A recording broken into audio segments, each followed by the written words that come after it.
देखिए, इस तरीके के दावे अक्सर पक्ष विपक्ष दोनों तरफ से किए जाते हैं, जहां पर विपक्ष के द्वारा ये भी दावा किया जा रहा था कि हम हाजीपुर भी हम हारे। इस बार भी विपक्ष ने कई दावे किए थे लोकसभा के चुनाव में। मेरी पार्टी की अगर आप बात करेंगे तो 5 की 5 सीटें हम लोगों ने जीती। अंतोगत्वा फैसला चुनाव में सिर्फ और सिर्फ जनता लेती है। पीके के तंज ने चिराग को दुख पहुंचा दिया है और यही मसले पर जब चिराग पासवान से बात की गई तो उन्होंने कहा कि कोई भी ऐसा मसला होता है और जब भी चुनाव का वक्त होता है तो पक्ष और विपक्ष ऐसे ही बातें बोलती है। साथ ही उन्होंने प्रशांत किशोर के बात का नोटिस भी नहीं किया और उन्होंने क्या कुछ जवाब दिया है, सुनिए। चिराग जी क्या कुछ कहना चाहिए? चिराग जी, सबसे पहले बहुत बधाई कि बिहार में आप केंद्रीय मंत्री बने, लेकिन प्रशांत किशोर ने कहा है इस बार नीतीश कुमार की धज्जी उड़ जाएगी, पता लग जाएगा उनको इस बार जनता कहां फेंकेगी। प्रशांत किशोर का बयान है। देखिए, इस तरीके के दावे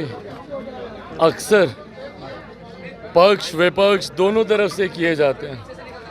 अंतोगत्वा फैसला चुनाव में सिर्फ और सिर्फ जनता लेती है।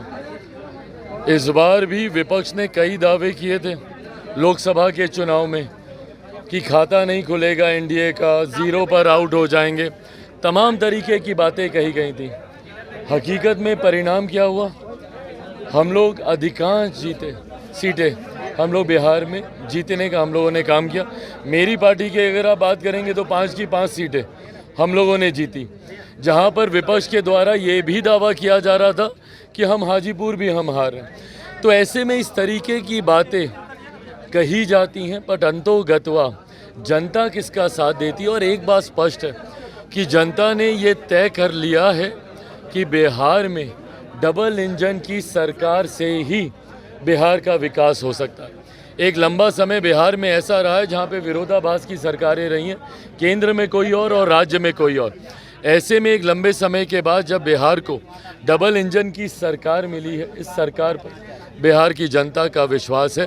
जहां केंद्र के चुनाव में, लोकसभा के चुनाव में हम लोगों के पक्ष में बिहार की जनता ने मतदान करने का काम किया। जो कुछ सीटें भी हम लोग हारे हैं उसमें भी सबको कारण पता है, कहीं ना कहीं उसमें भी हम लोग अगर थोड़ी सी बेहतर तरीके से अगर हम ही लोग चुनाव लड़ते तो परिस्थितियां और बेहतर हो सकती थी।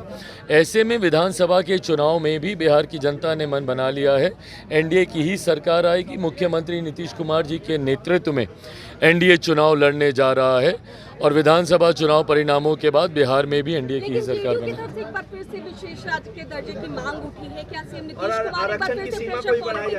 प्रेशर पॉलिटिक्स नहीं है भाई, ये मांग तो हम लोग की रही है। कौन सा ऐसा दल है जो कि बिहार से आता है और वो विशेष राज्य के दर्जे की मांग नहीं करता हो या उस पर अपनी सहमति नहीं देता हो? हम खुद इसके पक्षधर हैं। पर अगर हम ये बोलें कि भैया बिहार को विशेष राज्य का दर्जा देना चाहिए तो हम प्रेशर पॉलिटिक्स कर रहे हैं? नहीं, कतई नहीं। हम लोग जिस सरकार के गठबंधन में हैं, एनडीए का हम लोग हिस्सा हैं। एनडीए का सबसे बड़ा घटक दल भारतीय जनता पार्टी है, जिनके नेता हमारे देश के प्रधानमंत्री हैं, जिसपे हम सबको विश्वास है। ये मांग अगर हम उनसे नहीं करेंगे तो किन से करेंगे? हम लोग राजनीतिक दल होने के नाते ये भी मानते हैं कि ये नीति आयोग के अधीन ये विषय आता है। नीति आयोग के प्रावधानों के अनुसार इससे पहले जब प्लानिंग कमीशन होता था उसमें फिर भी कई ऐसे रिलैक्सेशंस थे जिसमें कई राज्यों को विशेष राज्य का दर्जा मिलता था। नए प्रावधानों के अनुसार ज़रूर इसमें कुछ टेक्निकल इश्यूज इसमें हैं, पर उसका भी मिलकर हम लोग समाधान ढूंढेंगे। जो जनता दल यूनाइटेड ने कहा है, ये मांग हम लोग की भी है कि बिहार को जल्द से जल्द विशेष राज्य का दर्जा मिलना चाहिए। अश्वनी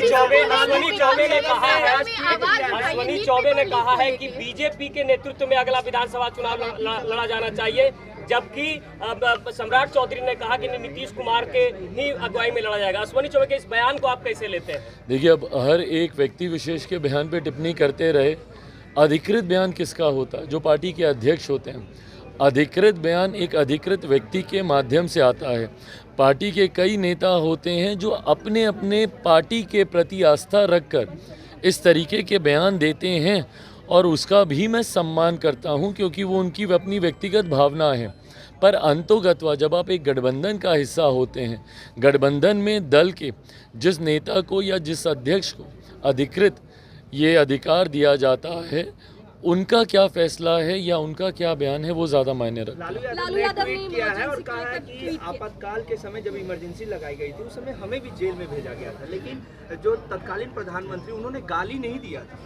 आप जब सदन शुरू हुआ था तो इमरजेंसी को लेकर भी सवाल उठे थे, विपक्ष ने उस पर मौन भी नहीं रखा था। क्या मानते हैं कि क्या लालू यादव का ये पोस्ट किस तरीके से देख रहे हैं? देखिए, मुझे नहीं पता उन्होंने किस सोच के साथ ये पोस्ट किया है, पर ये वो लोग हैं जिन्होंने मेरे नेता, मेरे पिता आदरणीय रामविलास पासवान जी के साथ इतिहास के उस काले अध्याय का ध्वंस झेला है। ये वो लोग हैं जिन्होंने खुद इमरजेंसी के दौरान यातनाएं, प्रताड़नाएं झेली हैं। ये एक ऐसा दौर था जहां भारत को बंदी बनाने का प्रयास किया जा रहा था, देश के ऊपर डिक्टेटरशिप थोपने का प्रयास किया जा रहा था, जिसका कतई कोई समर्थन नहीं कर सकता। आज जब इस काले अध्याय को लगभग 50 साल पूरे होने को आ रहे हैं, ऐसे में ज़रूरी है कि मौजूदा पीढ़ी और आने वाली पीढ़ी भी उस अध्याय को जाने और उससे सीख लेकर आगे बढ़ने का काम करे।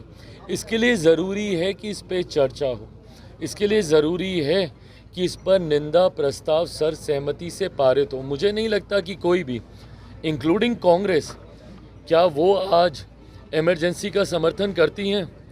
जब माननीय अध्यक्ष जी ने लोकसभा में जब इस प्रस्ताव को जब वो पढ़ रहे थे, जिस तरीके से विपक्ष, और विपक्ष में भी मैं ख़ास तौर पे मैं कह दूं क्योंकि मैं खुद उस वक्त सदन में मैं मौजूद था, सिर्फ कांग्रेस के द्वारा ये हंगामा किया जा रहा था। तथाकथित इंडिया अलायंस के घटक दल तक इस पे खामोश थे।